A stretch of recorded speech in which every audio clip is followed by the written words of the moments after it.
بسم الله الرحمن الرحيم.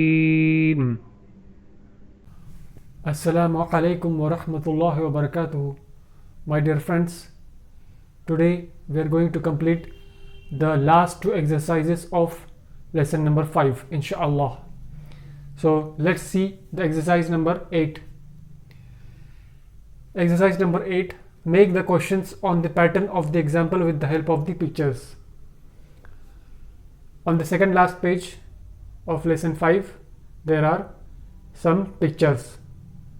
From those pictures, by taking the help of those pictures, we have to form the questions. Okay, now in the rule of mudhaf ilayhi, we have seen that it is the compound of two words, and first word is khafif, means it lacks al and it lacks tanween. Okay, and the next word is mudhaf ilayhi, and it is always majroor. Now in the first example, the question has been already given. Kitabu man haza. It will be translated as whose book is this? Whose book is this? Okay, now when we form the answer, we will say haza kitabu hamidin, or haza kitabu muhammadin, or haza kitabul waladi. So in the answer, this will be mubtada, this will be khabar and mudhaf, and the word after this means kitabu hamidin. Hamidin will be mudhaf ilayhi. So as the place of hamidin is mudhaf ilayhi, here man is also taking place of mudhaf ilayhi. Okay, hope you all understood this. Next question, picture of pen has been given there, so we have to form the question on the same pattern. Qalamu man haza. Next, third one is qamisu man haza wa baytu man haza. Two things have been given, baytun and qamisun. Qamisu. So we have to say qamisu man haza and wa baytu man haza. Whose shirt is this and whose house is this? Last example, sariru man haza. Whose bed is this?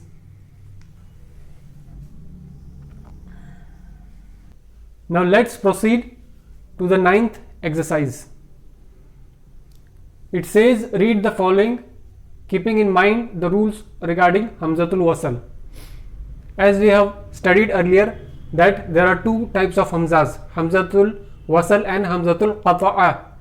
Hamzatul Qata'a will always be pronounced wherever it comes, whether in the beginning or in the middle or in the end of the sentence. But Hamzatul Wasl will be pronounced only at the beginning of the sentence, and when it comes in the middle or at the end of the sentence, then at that point of time it will be written but it won't be pronounced. So let's see by the examples mentioned on the page number on the second last page.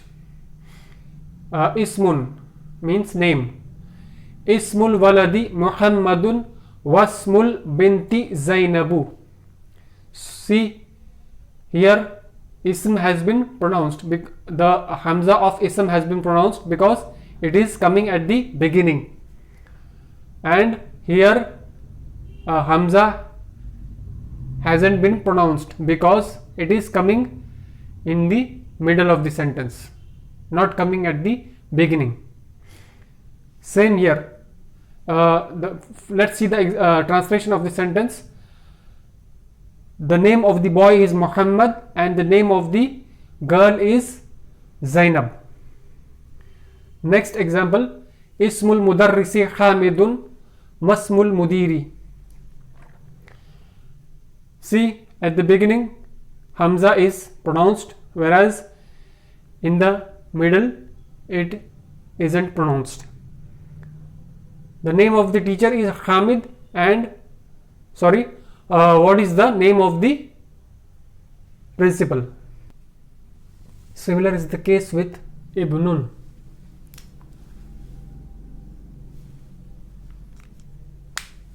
Ibnu Khalidin fil madrasati wabnu Hamidin fil jami'ati.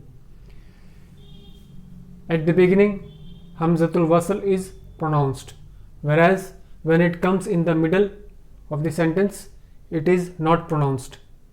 Okay, same here. Okay, son of Khalid is in the school, and the son of Khalid is in the school, and son of Hamid is in the university. Next, Ibnul Mudarrisi fil Fafl Aina Ibnul Mudiri. Same, at the beginning Hamzatul Wasl is pronounced, whereas when it comes in the middle it is not pronounced, it is only written. Same here. The son of the teacher is in the classroom. On last page of the lesson there are near about 6 sentences where we have to apply the same rules of Hamzatul Wasl. Ibnu Muhammadin fil Iraq wabnu Hamidin fil Hind. See the difference. At the beginning it is pronounced, whereas in the middle it is not pronounced.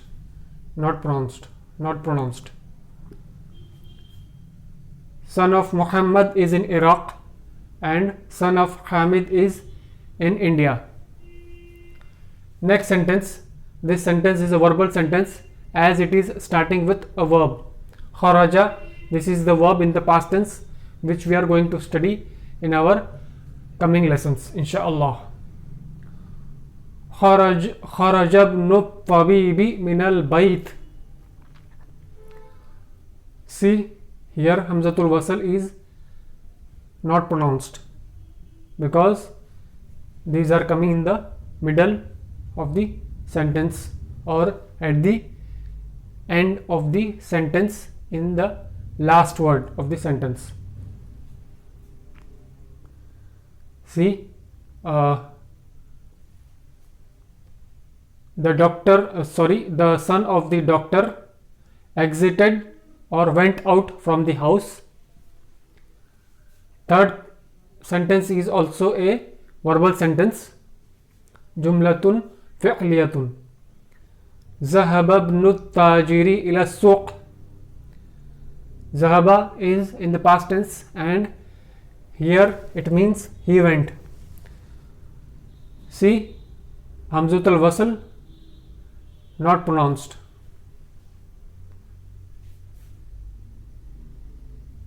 The son of the businessman went to the market. Fourth one, Ismul Muhandisi Faisalun Wasmut Tabibi Mas'ud. See, as it is coming in the beginning, it is pronounced. Okay, it is pronounced, whereas in the middle it is not pronounced. Name of the engineer is Faisal and name of the doctor is Mas'ud. Fifth one, Masmur Rajul. What is the name of the man? See, these Hamzatul Wasls are not pronounced. Last one, Ibnu Man Anta. Here Hamzatul Wasl is pronounced as it is coming at the beginning. Ibnu Man Anta. You are whose son? Whose son are you? See here, Hamzatul Qata'a. Wherever it comes, it has to be pronounced. Hamzatul Qata'a. Ana ibnul waziri. See, this is pronounced wherever it comes, whereas it is not pronounced when it comes in the middle. Okay, I am the son of the minister. See, in these cases, the Hamzatul wasls have not been pronounced.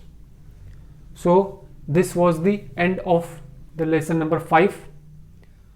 Hope you all understood the concepts of lesson number 5. If you find any difficulty, you can comment in the comment section and ask your doubts, or you can provide your precious feedback. Jazakumullahu khairan. Assalamu alaikum wa rahmatullahi wa barakatuh.